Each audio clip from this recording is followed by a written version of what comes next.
संपूर्ण विश्वाला सुख, शांती, मानवता तथा दुःखमुक्तीचा आर्य संदेश देणारे विश्वशांतीदूत महाकारुणिक तथागत भगवान सम्यक संबुद्ध यांना त्रिवार अभिवादन करतो। तथागतांनी समग्र मानवजातीच्या दुःखमुक्तीसाठी उपदेशिलेला महान सद्धम्म अर्थात बौद्ध धम्म तथा या सद्धम्माचा अविरतपणे प्रचार आणि प्रसार करणारा तथागतांद्वारा स्थापित सदा पूजनीय भिक्खू संघ या पूजनीय भिक्खू संघाला त्रिवार अभिवादन करतो।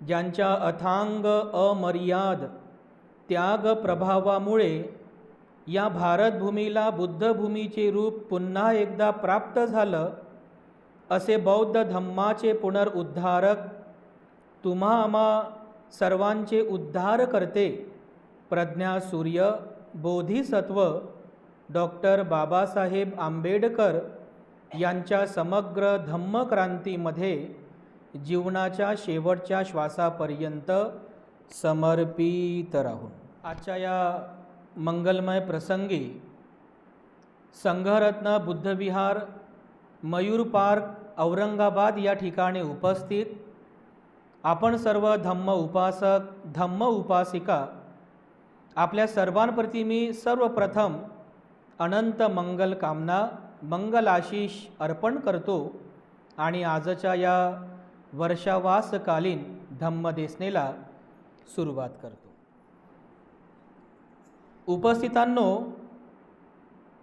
सदरील वर्षावासामधील 10 पारमिता ही प्रवचन मालिका सध्या आपण सुरू केलेली आहे।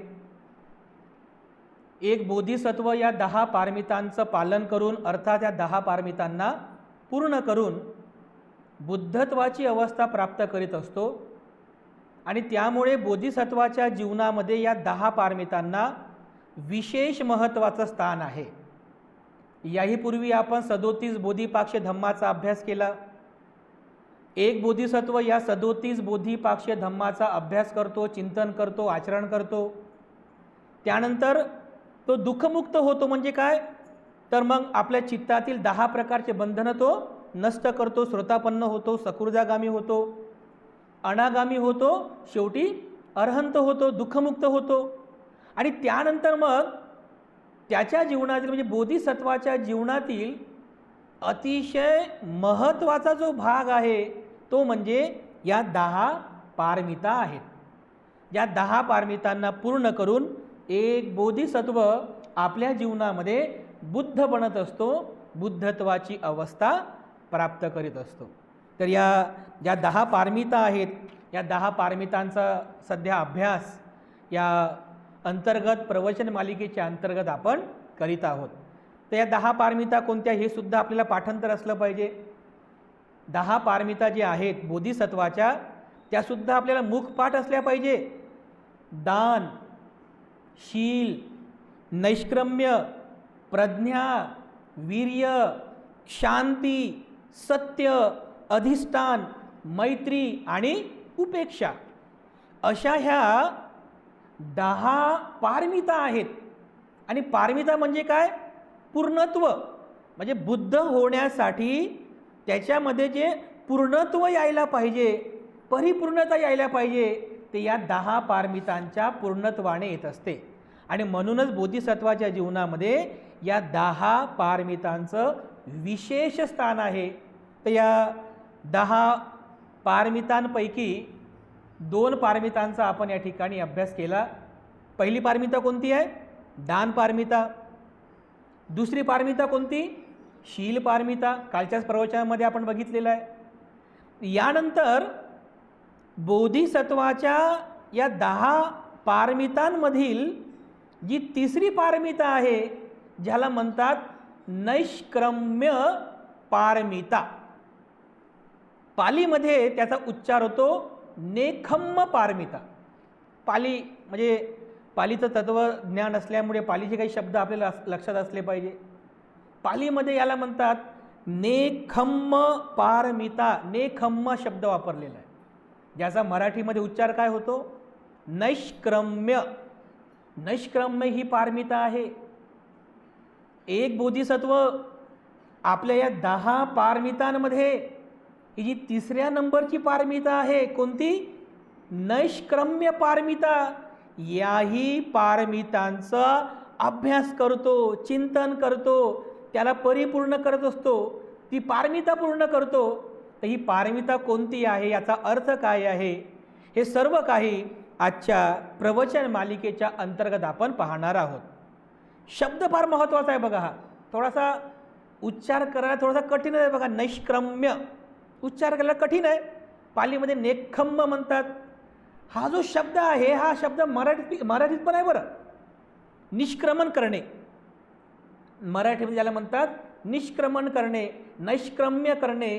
आणि याचा अर्थ होतो नैष्क्रम्य या शब्दाचा अर्थ होतो त्याग करणे. काय अर्थ होतो? त्याग करणे. नैष्क्रम्य याचा अर्थ होतो त्याग करणे. म्हणजे काय तर बोधिसत्व आपल्या जीवनामध्ये त्याग भावना उत्पन्न करतात.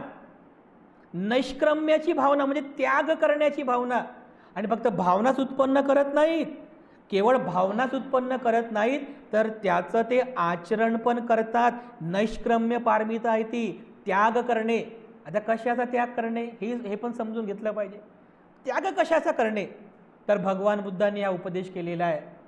भगवान बुद्ध म्हणतात एक बोधिसत्व म्हणजे जन्मास येतो. कुठं जन्मास येतो? या संसारात जन्मास येतो ना, एका मायमाऊलीच्या पोटीच. जसे सिद्धार्थ बोधिसत्व जन्मास आले, बरोबर. सिद्धार्थ बोधिसत्व अगदी सामान्य म्हणजे बाळाचा जसा जन्म होतो अगदी त्याप्रमाणे ते पण जन्मास येतात. एका आईच्या पोटी जन्मास येतात, या संसारामध्ये जन्म घेतात. संसारिक कर्तव्य जे काही आहेत ते सुद्धा पार पाडली जातात, संसारिक कर्तव्य पार पाडतात. परंतु एक बोधिसत्व जास्त काळापर्यंत या संसारामध्ये रममान राहत नाही, कारण त्यांना बुद्ध व्हायचं असते ना. आणि बुद्ध एका घरी बसून होतील का? बुद्धत्वाची जी अवस्था आहे ही घरी बसून प्राप्त होत नसते बघा. जसं सिद्धार्थ गौतमाने बुद्धत्वाची अवस्था प्राप्त केली, कुठे केली? राजमहालामध्ये केली का? कुठे केली? एका झाडाखाली केली ना. घनदाट अशा जंगलात, त्या उर्मिला जंगलामध्ये एका पिंपळाच्या झाडाखाली बसून सिद्धार्थ बोधिसत्व बुद्ध झाले. म्हणजे काय तर बोधिसत्व जी बुद्धत्वाची अवस्था प्राप्त करतात, ही अवस्था त्यांना संसारामध्ये राहून प्राप्त करता येत नाही. संसारात राहून बोधिसत्व कधी बुद्ध म्हणजे संसारिक जीवनात राहून बोधिसत्व बुद्धत्वाची अवस्था प्राप्त करू शकत नाही. मग ते झोपडीमध्ये असो की मग त्या एका मोठ्या महलामध्ये असो, गरीब असो की खूप मोठा श्रीमंत असो, कमजोर असो शरीरानं किंवा शरीराने बलदंड असं बलवान असो, जोपर्यंत तो बोधिसत्व या संसारिक कामभोगांचा त्याग करत नाही. हे जे संसारिक कामभोग आहेत ना, संसारिक जे कर्तव्य कामभोग त्याला म्हणतात, कामभोग. जसं संसारिक लोकांचे कामभोग काय आहे? खाणं, खा प्या, मजा करा, झोपा, पुन्हा उठा, संसारिक सुख घ्या, एन्जॉय करा, ऐश करा, आहे ना. असंच पैसा कमवा, धनदौलत कमवा, उपभोग घेत बसा, हे संसारिक जीवन आहे. पण बोधिसत्व जे असतात ना, जास्त काळापर्यंत या संसारामध्ये रममान राहत नाहीत बघा. जास्त काळापर्यंत एखादं काहीतरी निमित्त घडते बघा, काहीतरी असं निमित्त घडते आणि त्या निमित्ताने बरोबर ते गृहत्याग करतात. या संसारिक कामभोगांचा त्याग करतात. आणि ज्या वेळेला एक बोधिसत्व या सगळ्या संसाराचा त्याग करतात. संसाराचा त्याग करणे म्हणजे काय? हा संसार सोडून कुठं परलोकात जात नाहीत, इथंच राहतात याच पृथ्वीवर. पण संसाराचा त्याग करतात म्हणजे काय? त्यांच्या जवळ जे जे काही आहे, घर, परिवार, आई, वडील, पत्नी, मुलं, बाळं, शेतजमीन, राजमहल, धन दौलत, रथ, गाडे, जे जे काही आहे, जे जे काही आहे त्या सगळ्याचा त्याग करतात बघा. त्या सगळ्याचा त्याग करतात. सगळं काही सोडून बुद्धत्वाची अवस्था प्राप्त करण्यासाठी सगळ्याचा त्याग करतात, गृहत्याग करतात आणि दूर निघून जातात बघा. बोधिसत्वाच्या या गृहत्यागालाच म्हणतात महाभिनिष्क्रमण. काय म्हणतात? महाभिनिष्क्रमण. समजलं? ही आहे बोधिसत्वाची नैष्क्रम्य पारमिता. आपण तरी बघा आपल्या जीवनात छोटे छोटे त्याग करतोच ना, कारण त्यागाशिवाय फळ नाही बघा. भगवान बुद्धाने म्हटलेलं आहे त्यागाशिवाय फळ नाही. म्हणजे तुम्ही बघा आता एक साधे सामान्य लोकांसाठी आपण विचार करूया. बोधिसत्वाचं जे असतात ते तर नैष्क्रम्य पारमिता पूर्ण करतात, तो महात्याग करतात. एवढा त्याग शक्य नाही आहे, पण बोधिसत्व करतात बघा. ते महाभिनिष्क्रमण करतात. परंतु अगदी सामान्य लोकांपासून तर बोधिसत्वापर्यंत प्रत्येक सत्वाला ज्याला वाटतं की मी सुखी झालो पाहिजे, मी सुखी झालो पाहिजे, त्या प्रत्येक सत्वाला त्याग भावना उत्पन्न करणं महत्त्वाचं आहे. त्यागाची भावना उत्पन्न करणं.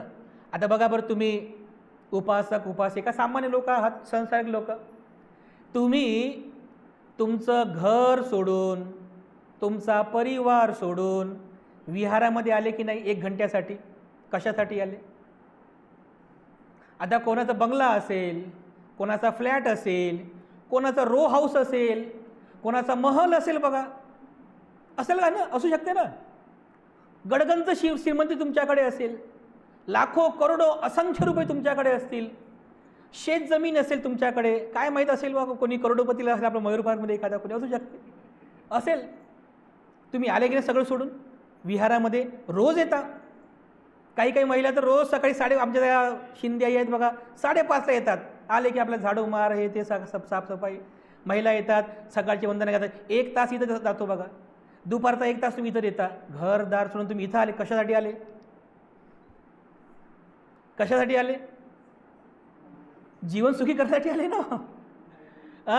की बौद्ध आहो म्हणून येतो, जावं लागते, तर बाजूची बाई काय म्हणाल, असं काही आहे का? नाही. आपण जे तुम्ही लोक जे बुद्ध विहारामध्ये आलेले आहात ते कशासाठी? तर आपल्याला आपलं जीवन सुखी करायचं आहे, सुखी जीवन जगायचं आहे. आणि सुखी जीवन जे आहे हे सुखी जीवन गाडी, बंगला, बँक बॅलेन्स, नौकर चाकर, धन याच्यावरती अवलंबून नाही बघा. हे तर फक्त भौतिक सुख साधना आहे. तो हे सुख परमनंट नाही आहे. परमनंट सुख म्हणजे मनाची शांती, मनाचं समाधान, आध्यात्मिक शांती त्याला म्हणतात. ही आध्यात्मिक शांती जी आहे ही प्राप्त करण्यासाठी, मनाला सुखी करण्यासाठी आपण विहारात आलो बघा. हा तुमचा त्याग नाही का? 1 तासांसाठी तुम्ही घरदार सोडून आले, हा तुमचा त्याग नाही का? तुम्ही जर असा विचार केला असता, अरे माझं घरच बरं आहे, माझं घर चांगलं आहे, बंगला आहे, मस्त टी व्ही पाहत पाहत, पिक्चर पाहत पाहत, तारक मेहता पाहतात, मस्त आराम करतो, मस्त जेवण करतो, कशाला जाऊ विहारात? म्हणजे काय? तुम्ही संसाराच्या कामभोगामध्ये मग्न झाले. आणि मग संसाराच्या कामभोगामध्ये जर तुम्ही मग्न झाले तर तुम्ही सुखी कसं व्हाल? सांगा बरं, सुखी कसं व्हाल? आणि हे जे सुख आहे, ज्याला खरं सुख म्हणतात, अल्टिमेट हॅपीनेस, ते प्राप्त करण्यासाठी तुम्ही विहारात आले ना हो. हा तुमचा त्याग नाही का? यालाच म्हणतात नैष्क्रम्य. यालाच म्हणतात नैष्क्रम्य. म्हणजे उपासक उपासिका जे असतात ना, ते सुद्धा आपल्या जीवनामध्ये त्याग करतात. त्यागाशिवाय सुख नाही बघा. तुम्ही अष्टशील पालन करता, अष्टशील धारण करता ना, अष्टशील धारण करता बघा बरं. दिवसभर तुम्ही त्यागाचं जीवन जगता की नाही? दिवसभर तुम्ही त्यागाचं जीवन जगता. नच्च गीत वादित विसुक दස්සना माला गंध विलेपन धारण मंडन विभूषण ठाणा. अरे हे संसारिक लोक ज्या कामभोगामध्ये गुंतलेले आहेत, नच्च गीत वादित, बघा आजूबाजूला सगळीकडे सध्या तोच तमाशा सुरू आहे. नच्च गीत वादित विसुक दස්සना माला गंध विलेपन धारण मंडन सोनं चांदी दाग दागिने, हे सगळं संसारिक कामभोग आहे की नाही? तुम्ही अष्टशील ग्रहण करता. या अष्टशील ग्रहण करता, तर या अष्टशील ग्रहणामध्ये तुम्ही याचा त्याग करताना किमान एका दिवसासाठी का होईना, सोनं चांदी दागदागिने तुम्ही परिधान करत नाही, तुम्ही त्याचा त्याग केला. पण त्यागाशिवाय सुख नाही बघा, हे पुन्हा पुन्हा आपण समजून घेतलं पाहिजे. सायंकाळचं जेवण तुम्ही व्यर्थ करता, कशासाठी? उत्साहशील राहण्यासाठी, शील पालन करण्यासाठी. हा त्याग नाही तर काय आहे? म्हणजे उपासक आणि उपासिकांना सुद्धा त्याग महत्त्वाचा आहे बघा. मागे बघा काही महिला ध्यानाला जाऊन 10 दिवसांचं शिबिर कुणाले कशासाठी केले? 10 दिवस सोडून आपलं घर दार मुलं बाळ सगळं सोडून गेले ना ध्यानाला 10 दिवस. कशासाठी गेले हो? कशासाठी गेले बघा बरं, करा बरं विचार. लोक ध्यानाला जातात ना कारण जी सुख आहे ना, हे सुख गाडी बंगला बँक बॅलन्स याच्यावर नाही आहे. खरं जे अल्टिमेट सुख आहे ते मनाची शांती आहे, आध्यात्मिक सुख आहे. हे सुख घरामध्ये मिळत नाही, हे सुख विहारामध्ये आल्यावर मिळते, हे सुख ध्यानाला गेल्यावरच मिळते. तर बघा जे लोक जातात ध्यानाला 10 दिवस, तर हा त्याग नाही तर काय आहे? तुम्ही 10 दिवसांचा त्याग केला, आपल्या घरदाराचा त्याग केला, म्हणजे नैष्क्रम्य केलं 10 दिवसांसाठी का होईना. म्हणजे काय झालं? तुम्ही तुमच्या जीवनामध्ये त्याग वाढवला, तुम्ही तुमच्या जीवनामध्ये नैष्क्रम्य हे ह्या तत्वाचं तुम्ही पालन केलं बघा. म्हणजे याचा अर्थ असा आहे की उपासक आणि उपासिकांच्या जीवनामध्ये सुद्धा नैष्क्रम्य म्हणजे त्याग करणं किती महत्त्वाचं आहे बघा. तुम्ही स्वतः विचार करा, किती त्याग करता बघा तुम्ही. म्हणजे किती, म्हणजे छोट्या छोट्या गोष्टींमध्येही त्यागाची भावना उत्पन्न करता करता करता आपलं चित्त असं त्यागी बनते बघा. त्यागाची भावना उत्पन्न करते, हे नैष्क्रम्य आहे. एवढंच काय, तर भिक्षू आणि भिक्षुणींसाठी सुद्धा किती मोठा त्याग आहे बघा. एक भिक्षू बघा आपलं घर परिवार जन्मदाते माता पिता यांचा त्याग करतात की नाही? भिक्षूंचे वैशिष्ट्य आहेत. आपल्या स्वतःचा घराचा त्याग करतात, परिवाराचा त्याग करतात, अंगावरती काशाय वस्त्र परिधान करतात, शिरोमुंड केसांचा त्याग करतात.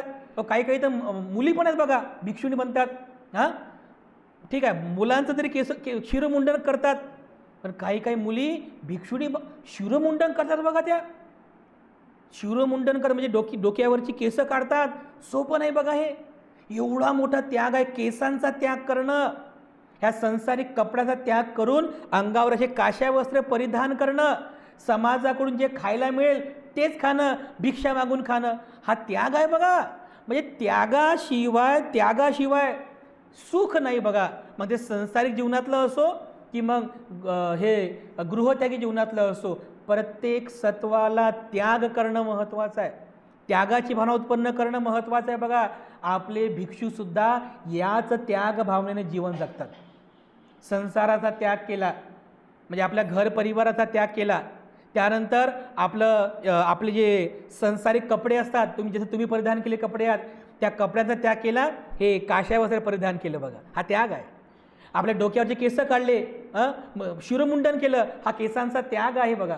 घरातलं जे काही चांगलं चांगलं खाणं असेल त्याचा त्याग केला, समाजातले मायमाऊल्या जी देतील तेच खाऊन जगायचं, समाजाला धम्माचा उपदेश करायचा, हा त्याग आहे बघा. हा त्याग जो आहे भिक्षू आणि भिक्षुणी करत असतात बघा. त्यागाशिवाय सुख नाही आहे. मग ज्याप्रमाणे एक उपासक आणि उपासिका आपल्या जीवनामध्ये त्याग करतात, एक भिक्षू आणि भिक्षुणी सुद्धा आपल्या जीवनामध्ये त्याग करतात, हे नैष्क्रम्य तत्व आहे. तर ज्या वेळेला एक बोधिसत्व आपल्या जीवनामध्ये नैष्क्रम्य पारमिता जेव्हा पूर्ण करीत असतात, म्हणजे त्याग नैष्क्रम्य पारमिता पूर्ण करीत असतात, तर कोणत्या पद्धतीने एक बोधिसत्व ही पारमिता पूर्ण करतात याचाही उल्लेख भगवान बुद्धाने केला आहे बघा. ज्यावेळेस एक बोधिसत्व आपल्या जीवनामध्ये नैष्क्रम्य पारमिता जेव्हा पूर्ण करतात, ही नैष्क्रम्य पारमिता पूर्ण करण्यासाठी त्या बोधिसत्वामध्ये 5 लक्षणं उत्पन्न होतात. 5 प्रकारची लक्षणं. कदाचित ही 5 लक्षणं तुमच्यामध्ये पण असू शकतात. ही 5 प्रकारची लक्षणं एखाद्या भिक्षू किंवा भिक्षुणीमध्ये पण असू शकतात.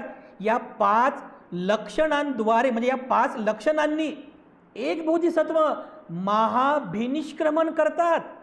हे फक्त नैष्क्रम्यच करत नाही, नैष्क्रम्याचा आपण करतो, छोट्या छोट्या गोष्टीचा त्याग करतो आपण, बोधिसत्व पण करतात. पण महाभिनिष्क्रमण म्हणजे सर्व सुवासा त्याग, सर्व परिवार, राजमहल, गाडी, बंगला, बँक, सगळ्याचा त्याग करतात. एक बोधिसत्व एवढा मोठा त्याग कसं काय करू शकतात बरं? सोपं आहे का एवढा मोठा त्याग करणं? सोपं नाही ना.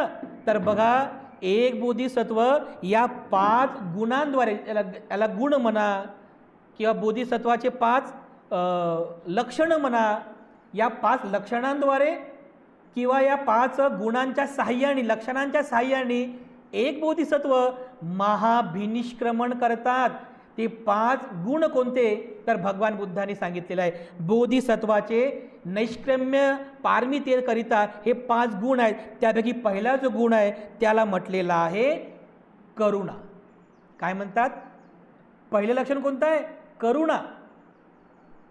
या करुणा तत्वामुळे बोधिसत्व गृहत्याग करतात. काय आहे करुणा?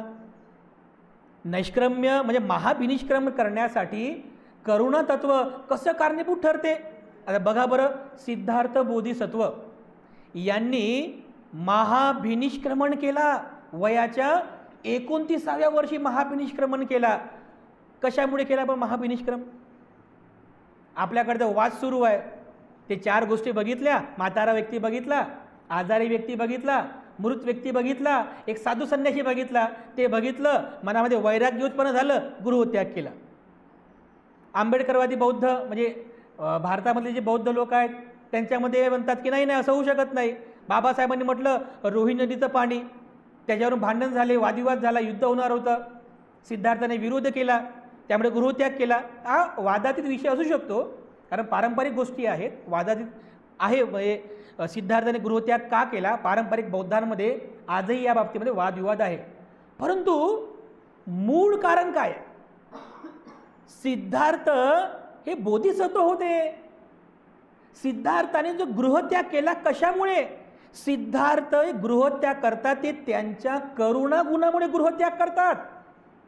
त्यांच्यामध्ये असलेल्या करुणा या लक्षणामुळे ते महाभिनिष्क्रमण करतात. काय आहे करुणा? तर मी मागे पण सांगितलं की ज्या वेळेस तुम्ही एखादा आजारी माणूस पाहता, खूप आजारी आहे बिचारा, दुःखी आहे, तर तुमचं मन व्हायब्रेट झालं पाहिजे.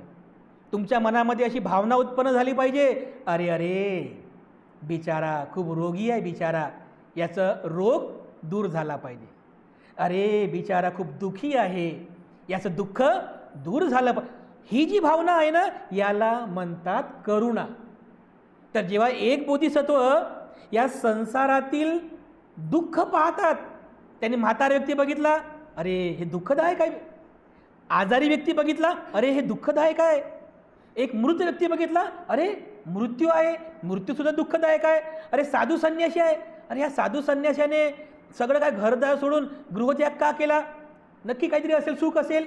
अरे रोहिणी नदीच्या पाण्यावरून वादविवाद झाला. का बरं? एक व्यक्ती क्षुल्लक कारणामुळे युद्ध करतो, वादविवाद करतो, भावाभावात युद्ध आहे, बहिणी बहिणीमध्ये युद्ध आहे, राज्यामध्ये युद्ध आहे, देशामध्ये युद्ध आहे. अरे हे जी सगळी जनता आहे, ह्या सगळी जनता दुःखामध्ये आहे, सगळेजण दुःखामध्ये आहेत. अरे ही जनता दुःखी आहे बिचारी, याचं दुःख दूर झालं पाहिजे. म्हणजे अपार करुणा उत्पन्न केली. बघा कोणाविषयी? या सगळ्या समग्र लोकांविषयी. हे जनता, हे लोक सुखी झाले पाहिजे, या दुःखातून मुक्त झाले पाहिजे. ही जी करुणा भावना होती ना, या करुणा भावनेमुळे सिद्धार्थ बोधिसत्व गृहत्याग करतात. बघा जर करुणा नसेल ना, करुणा भावना जर नसेल ना, तर गृहत्याग करू शकत नाही, महाभिनिष्क्रम करू शकत नाही. म्हणून बोधिसत्वातला हा सर्वात मोठा गुण असतो. बोधिसत्व जे असतात ते अनंत करुणावान असतात. बघा आपण भगवान बुद्धांना महाकारुणिक म्हणतो ना. का म्हणतो महाकारुणिक? का म्हणतो? कारण त्यांच्या एवढी करुणा कोण उत्पन्न केली? करुणा होती म्हणून त्यांनी दुःखमुक्तीचा उपदेश केला ना. करुणा होती म्हणून तर त्यांनी बुद्ध येथे सारनाथचा प्रवास केला. बरोबर आहे की नाही? करुणा भावना आहे. बघा याच करुणा भावनेमुळे सिद्धार्थ बोधिसत्व गृहत्याग करतात वयाच्या 29व्या वर्षी. 29व्या वर्षी गृहत्याग करतात. बघा एकदम तारुण्य आहे, अशा वयामध्ये. पण कोणता गुण आहे? करुणा गुण. याच्यामुळे दुसरा एक गुण आहे बघा बोधिसत्वामध्ये, म्हणजे नैष्क्रम्य पारमिता पूर्ण करण्यासाठी दुसरा गुण असतो बोधिसत्वामध्ये, त्याला म्हटलेला आहे उपेक्षा. काय म्हटलेलं आहे? उपेक्षा. यापूर्वी सुद्धा उपेक्षाबद्दल मी सांगितलं तुम्हाला. उपेक्षा काय आहे? उपेक्षा याचा अर्थ होतो मनाला समतोल ठेवणे, म्हणजे ना सुख ना दुःख, ना आसक्ती ना कोणाबद्दल द्वेष, ना कोणताही लोभ ना कोणाबद्दल तिटकारा. मनाला समतोल ठेवणे म्हणजे कोणतीही परिस्थिती असू द्या, मनाला समतोल अवस्थेमध्ये ठेवता आलं पाहिजे. ही आहे उपेक्षा भावना. बघा बरं, वयाच्या 29व्या वर्षी सिद्धार्थाने गृहत्याग केला, आणि गृहत्याग केला तर बघा 29 वर्षांपर्यंत सिद्धार्थ गौतमानी सोन्याच्या ताटामध्ये खाल्लं, सोन्याच्या ताटात खाल्लं. आज सिद्धार्थ मातीच्या पात्रात खात आहेत. 29 वर्षांपर्यंत अगदी नरम अशा मखमली बिस्तरावरती ते झोपले. आज 29 म्हणजे गृहत्याग केल्यानंतर सिद्धार्थ बोधिसत्व दगडावर झोपतात, स्मशानभूमीमध्ये झोपतात. ज्या सिद्धार्थ बोधिसत्वाने वयाच्या 29व्या वर्षापर्यंत सर्व प्रकारच्या त्या सोनं चांदी दाग दागिने आणि भरजरीत कपडे घातले, आज तोच बोधिसत्व काय घालतोय? ना सोनं ना चांदी ना दाग ना दागिने, भगवे वस्त्र घालतोय बघा. ज्या म्हणजे बोधिसत्वाने वयाच्या 29व्या वर्षांपर्यंत अतिशय सुंदर असा केश संभार केला. पुस्तकाने बघा लिहिलेलं आहे. उपाली होता ना त्यांचा केस संभार करून देणारा, लांब लांब केस, असे सुंदर केस, त्या केसांना पॉलिश, त्या केसांना सुगंधित द्रव्य लावायचे, इतके सुंदर केस होते बघा. आणि आज गृहत्याग केल्यानंतर काय? शिरोमुंडन केलं बघा. त्या डोक्यावरती मुकुट असायचा, सोन्याचा मुकुट, आज तो मुकुट नाही आहे, सगळं डोकं उघडं पडलेलं आहे. कशामुळं बरं? कशामुळं? हे जे सिद्धार्थ बोधिसत्व गृहत्यागानंतर जे जीवन जगले, म्हणजे मातीच्या भिक्षापात्रात खाऊ शकले, दगडावर झोपले, स्मशानभूमीमध्ये झोपले, भगवे वस्त्र परिधान केली, कशामुळं? कशामुळं?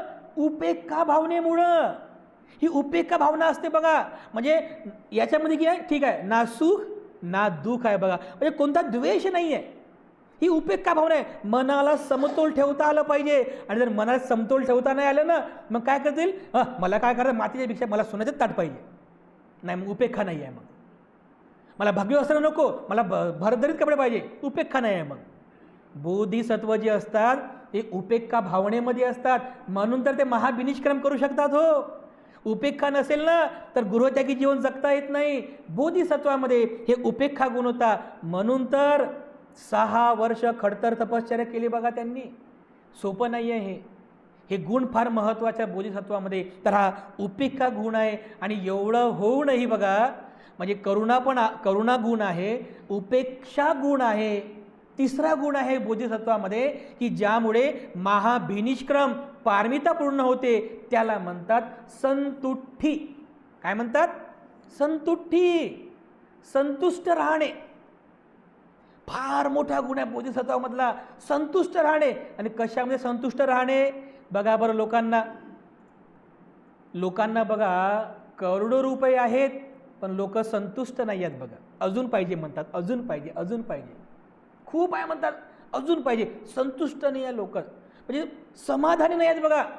पण बोधिसत्व जे असतात ना, त्यांच्यातला हा सर्वात मोठा गुण असतो संतुष्ट राहणे. म्हणजे काय? मातीचं भिक्षापात्र आहे, उपेक्षा भावना आहे. मातीच्या भिक्षापात्र आहे. अगोदर सोन्याच्या ताटामध्ये म्हणजे स्वादिष्ट पक्वान्न खायचे बघा. आज मातीच्या भिक्षापात्रामध्ये कोणीतरी डाळ टाकते, त्या डाळीमध्ये कोणीतरी भात टाकत आहे, त्याच्यामध्ये कोणीतरी दूध टाकलं, त्याच्यामध्ये सर्व पदार्थ टाकले, गोड पण टाकलं, तिखट पण टाकलं. त्याच्याकडे बघून सिद्धार्थ संतुष्टी भावना उत्पन्न करतात. ठीक आहे, आपला हा रोग म्हणजे कोणता रोग? भूक, जिगिच्छा परमारोगा. भूक हा रोग आहे, आणि याला संपविण्यासाठी हे काय? औषध आहे.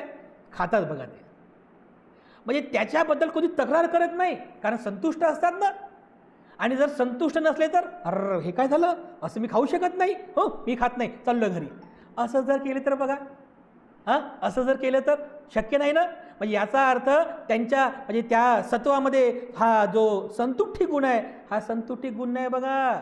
बोधिसत्वामध्ये नैष्क्रम्य पारमिता पूर्ण करण्यासाठी हा तिसरा गुण असतो, संतुष्टी. संतुष्ट असतात बघा. हे भगवे वस्त्र घातले, ठीक आहे, व्यवस्थित आहे, संतुष्ट झाले.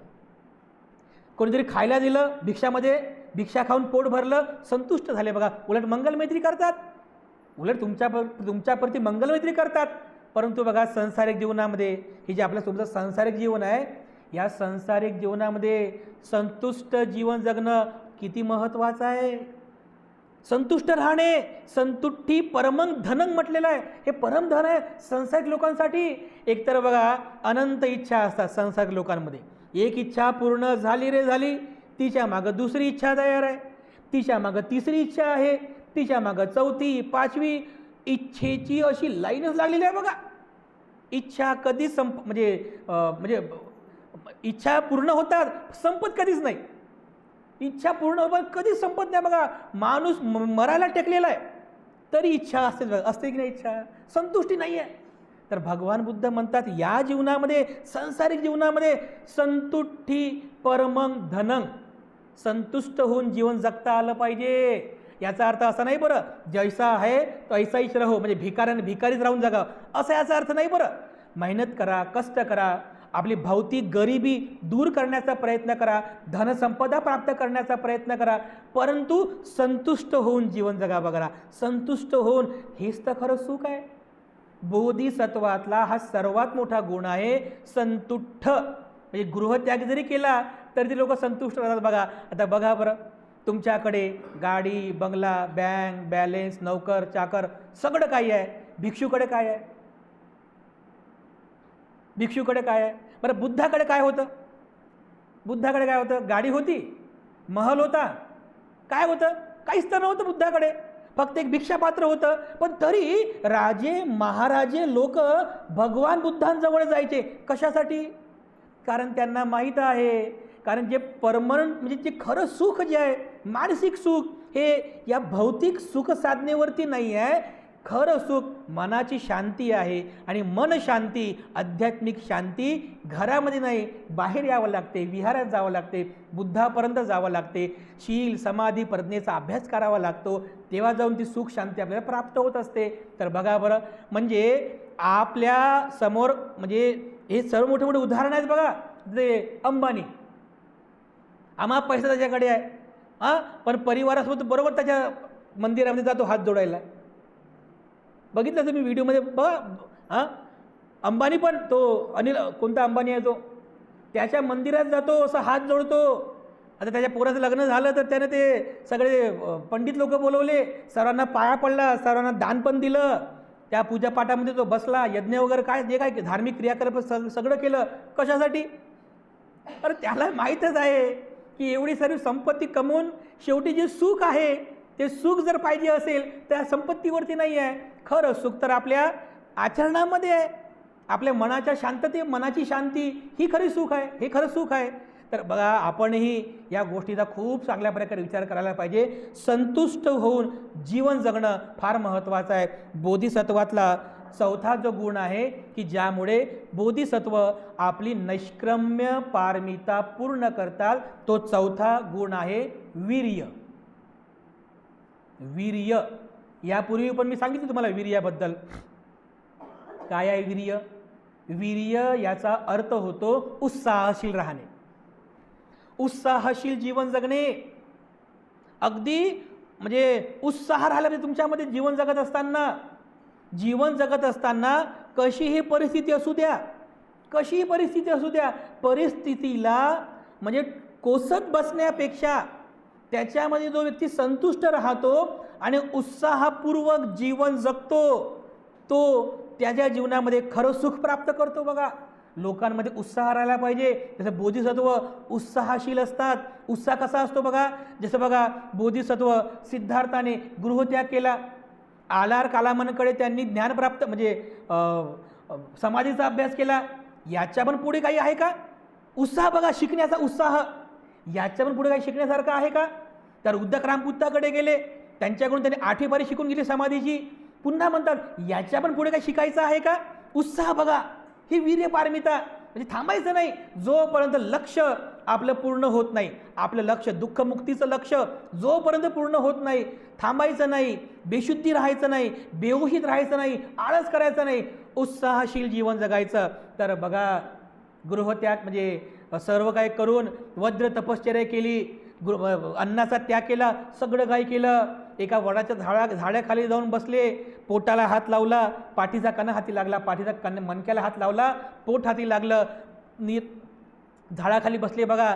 पण तिथे पण ते उदास झाले नाही, उदास झाले नाही. वीर्य त्यांच्यामध्ये होतं, उत्साह होता. तर सुजाताची खीर ग्रहण केली, खीर ग्रहण करून स्वतःला शुद्ध केलं, स्वच्छ केलं, उत्साह संचारला बघा, एक नवीन उत्साह संचारला. त्याच उत्साहाने पुन्हा ध्यान मनन चिंतन करून ते बोधिसत्व बुद्ध झाले. हा काय आहे? हा उत्साह आहे ना हा. म्हणून धम्म आचरण करताना तुमच्यामध्ये उत्साह असला पाहिजे. असं बेहुशीमध्ये राहून धम्माचं आचरण करता येत नाही, बेशुद्धीमध्ये जीवन जगून धम्माचं आचरण करता येत नाही, आळस करून तर कधीच करता येत नाही बघा. म्हणून हे जे आपलं मानवी जीवन आहे फार मूल्यवान आहे बघा. हे मानवी जीवन फार मूल्यवान आहे. या मानवी जीवनाला असं वाया जाऊ देऊ नका आळसामध्ये. म्हणजे ज्याच्याकडे समजा भरपूर धनसंपत्ती आहे, गडगंज संपत्ती आहे, असे जे लोक आहेत, खा प्या मजा करा, असंच जर आळसात जीवन घालवतील तर ते सुखी होणार नाहीत बघा. आळस, बेहोशी, बेशुद्धी, प्रमादी जीवन हे सर्व दुःखदायक आहे. आणि जो व्यक्ती अपमादेन संपादेथ, अप्रमादी होऊन जीवन जगतो, तो मृत्यूनंतर पण जिवंत राहतो. हे बुद्धाचं वचन आहे.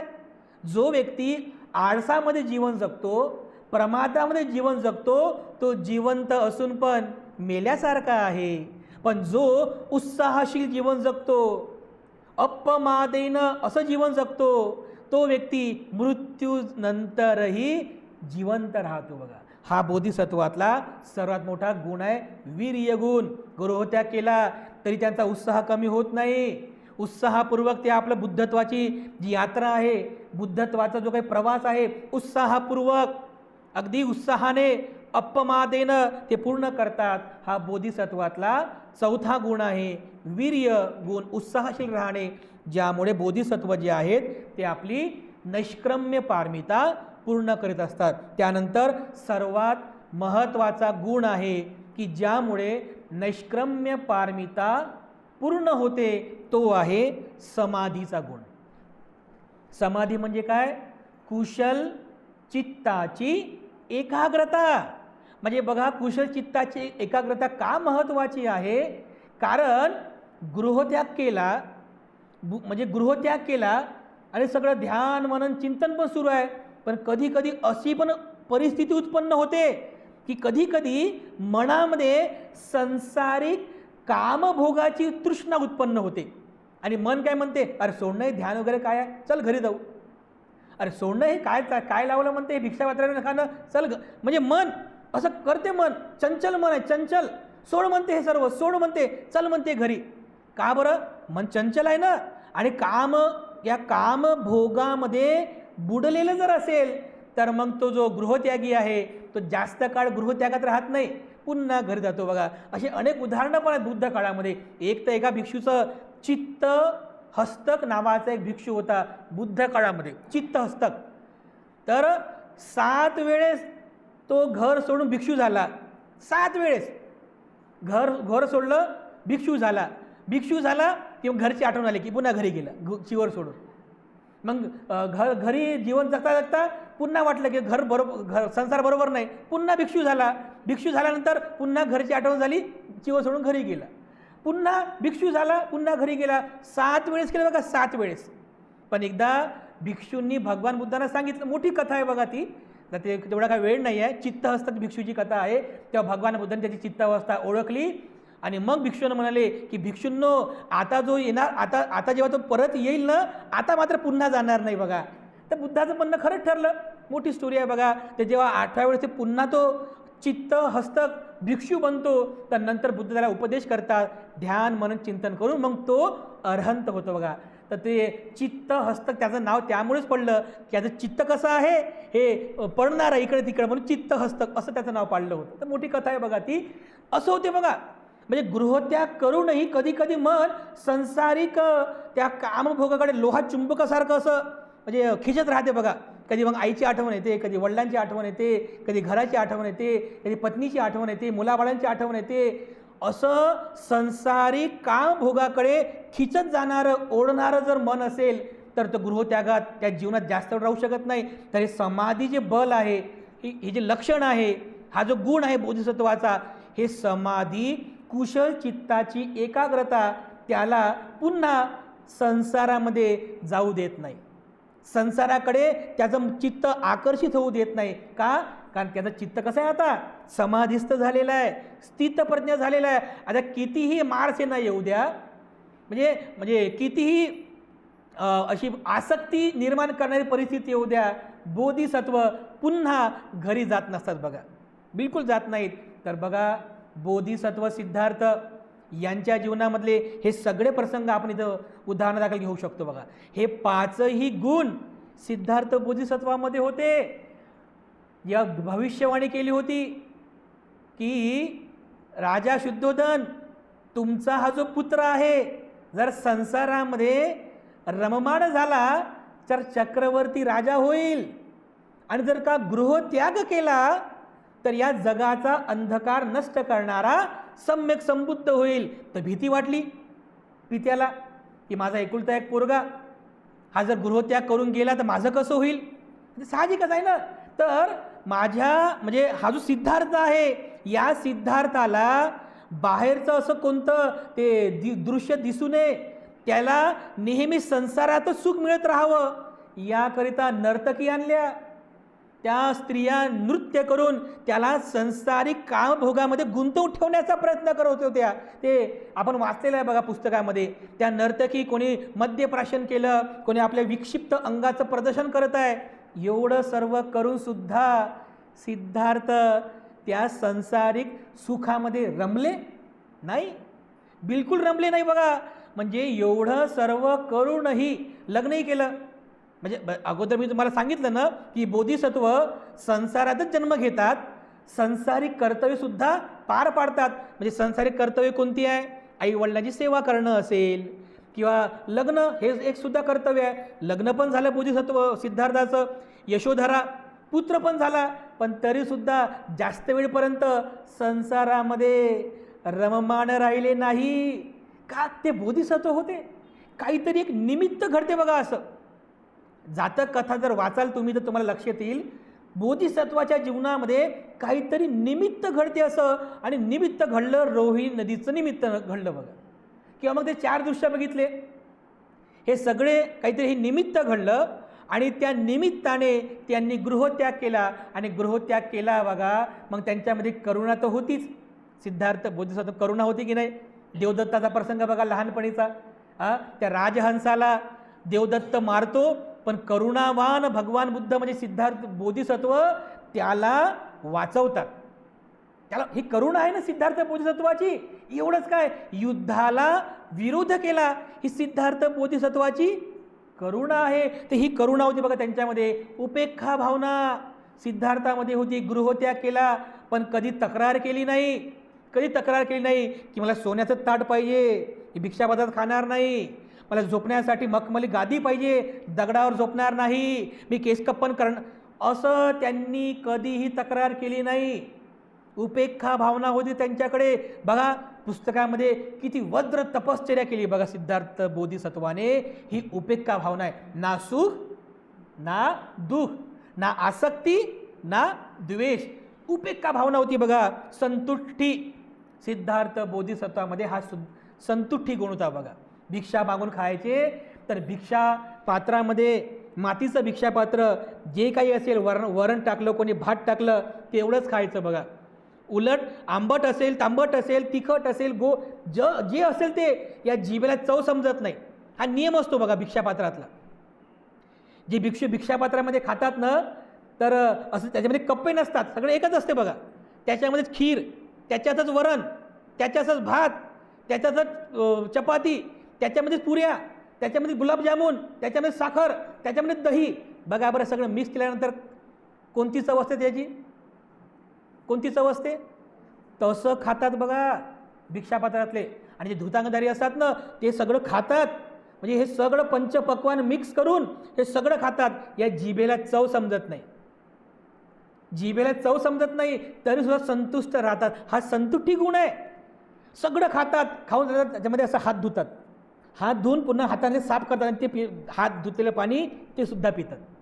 पुन्हा हात धुतात, पुन्हा साफ करतात, पुन्हा पितात. बघा का? कारण हे दानामध्ये मिळालेलं, दानातलं म्हणजे भोजन दान आहे हे. या दानात मिळालेला प्रत्येक कण न कण हा पुण्याचा आहे, दानाचा आहे. प्रत्येक कणसुद्धा असं पाणी टाकून साफ करून ते पाणीसुद्धा पितात. बघा एवढी संतुष्टी म्हणजे संतुष्टी बल आहे बघा. तर बोधिसत्वसुद्धा या संतुष्टी गुणाने युक्त असतात. सिद्धार्थ बोधिसत्व संतुष्ट गुणाने युक्त होते, वीर्य त्यांच्यामध्ये होतं, उत्साहशील जगले बघा अगदी शेवटपर्यंत. खडतर तपस्या केली 6 वर्ष, वयाच्या 29व्या वर्षापासून तर बुद्धत्व प्राप्तीपर्यंत, पण थकले नाही. कधी असा निरुत्साह कधी यांच्यामध्ये आला नाही. अरे मी एवढे 6 वर्ष तपश्चर्या केली पण काही प्राप्त होत नाही आहे, कसं होईल असं निरुत्साह झाले नाही, बेशुद्धीमध्ये राहिले नाही, किंवा असं प्रमादामध्ये जगले नाही. उत्साहशील त्यांनी तपश्चर्या केली, ध्यानसाधना केली.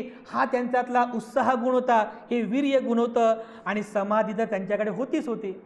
त्यांचं मन एकाग्र होतं, कुशल मन त्यांचं होतं. आणि कुशल मन असल्यामुळे पुन्हा ते कधीच संसारामध्ये गेले नाही. बुद्ध झाले आणि पुढील वयाच्या 80व्या वर्षापर्यंत धम्माचा प्रचार आणि प्रसार केला. फक्त एकदा परत कपिलवस्तूला गेले भगवान बुद्ध. तो प्रसंग तुम्ही बघितला असेल. म्हणजे परत गेले पिताश्रींना भेटण्यासाठी. तर जेव्हा परत गेले तर राजा शुद्धोधनाने हे हात जोडले आणि काय म्हणतो पिता, अरे पुत्र सिद्धार्था, एका क्षत्रियाला हे शोभत नाही असं भिक्षा मागून खाणं. मी तुझ्या सगळ्या भिक्षू लोकाची खाण्याची राहण्याची सगळी व्यवस्था करून देतो, पण असं मागू नकोस. तर काय म्हणतात म्हणजे भगवान बुद्ध काय म्हणतात की मी बुद्धाचा वंशज आहे आणि भिक्षा मागणं हे माझं कर्तव्य आहे, हे बुद्धाचं कर्तव्य आहे. बघा भगवान बुद्ध म्हणजे बोधिसत्व जेव्हा बुद्ध होतात ना, तर पुन्हा कधीच या संसारिक कामभोगामध्ये पुन्हा ते रममाण होत नाही. पत्नीला भेटायला गेले, म्हणजे यशोधरेला भेटायला गेले. यशोधरेला भेटण्यापूर्वीच सारीपुत्ताला काय म्हणतात, सारीपुत्ता, ती जी यशोधरा आहे ती यशोधरा 7 वर्षांपासून पतिविरहामुळे बिचारी दुखी आहे. पतिविरहामुळे ती दुखी आहे. यदा कदाचित पती प्रेमामुळे तिने जर बुद्धाच्या शरीराला स्पर्श केला तर त्याचं वाईट मानून घेऊ नका. बिचारी अज्ञानी आहे, बिचारी पतिविरहामुळे म्हणजे ती पतिविरहामुळे दुखी आहे. होते बघा तसंच जेव्हा भगवान बुद्ध म्हणजे महलामध्ये जातात तर यशोधरा म्हणजे ती बिलकुल विचार करत आजूबाजूला कोणी आहे की नाही, लगेच जाते आणि भगवान बुद्धाच्या पायाला असं हात लावते बघा. पण बाकी भिक्षू संघ पण समजून घेतात, लगेच त्याला जागे, अरे मी भगवान बुद्ध म्हणजे हे पती जरी असले पण हे बुद्ध आहेत, आता हे बुद्ध झालेले आहेत. तर लगेच ती सतर्क होते, लगेच मागे सरकते बघा आणि बाजूला जाऊन ती उभी राहते. तर बघा भगवान बुद्ध या सगळ्या म्हणजे पुन्हा संसारिक म्हणजे आपल्या संसारिक परिवाराला भेटायला जातात, पण संसारामध्ये पुन्हा जात नाहीत. कारण बोधिसत्वातला किंवा भगवान बुद्धांमधला हा सर्वात मोठा गुण असतो, तो म्हणजे त्याग. या संसारिक कामभोगांचा त्याग करणं आणि त्याग करून आपलं जीवन ध्यान मनन चिंतन करून सुखी करणं हा सर्वात मोठं ध्येय असते. तर या ठिकाणी बघा बोधिसत्वाची नैष्क्रम्य ही जी पारमिता आहे, ही पारमिता आपण या ठिकाणी बघितलेली आहे. तर अशा प्रकारे एक बोधिसत्व संसारिक जीवनातच म्हणजे या संसारामध्येच जन्म घेतात, एका आईच्या पोटी जन्म घेतात, संसारिक कर्तव्यसुद्धा पार पाडतात, परंतु एका निमित्ताने गृहत्याग करतात. म्हणजे काय, महाभिनिष्क्रमण करतात. गाडी म्हणजे राजमहल असेल, सोनं चांदी दागिने शेतीबाडी या सगळ्या म्हणजे संसारिक कामभोगांचा त्याग करून गृहत्याग करतात. ज्या ठिकाणी त्यांना महाभिनिष्क्रमण म्हणतात. ही बोधिसत्वाची नैष्क्रम्य पारमिता आहे. आणि अशा प्रकारे एक बोधिसत्व महाभिनिष्क्रमण करून नैष्क्रम्य पारमिता पूर्ण करतात आणि पुढे मग ध्यान मनन चिंतन करून आपल्या जीवनामध्ये बुद्धत्वाची अवस्था प्राप्त करून घेत असतात. तर अशा प्रकारे नैष्क्रम्य ही जी बोधिसत्वाची पारमिता आहे, ही पारमिता खूप चांगल्या प्रकारे आपण सर्वांनी समजून घ्यावी. एक उपासक म्हणून, एक उपासिका म्हणून आपणही आपल्या जीवनामध्ये थोडं का होईना त्याग करण्याचा आपण संकल्प करायला पाहिजे. थोडं का होईना नैष्क्रम्य तत्व आचरणामध्ये आणण्याचा आपण प्रयत्न करायला पाहिजे.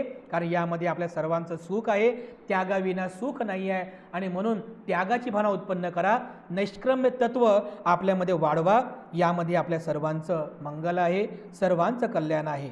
तेव्हा सरते शेवटी आपल्या सर्वांप्रती मी पुनश्च एकदा मंगल भावना अर्पण करतो आणि आजची धम्मदेसना आणि धम्मसंस्कार या ठिकाणी समाप्त करतो.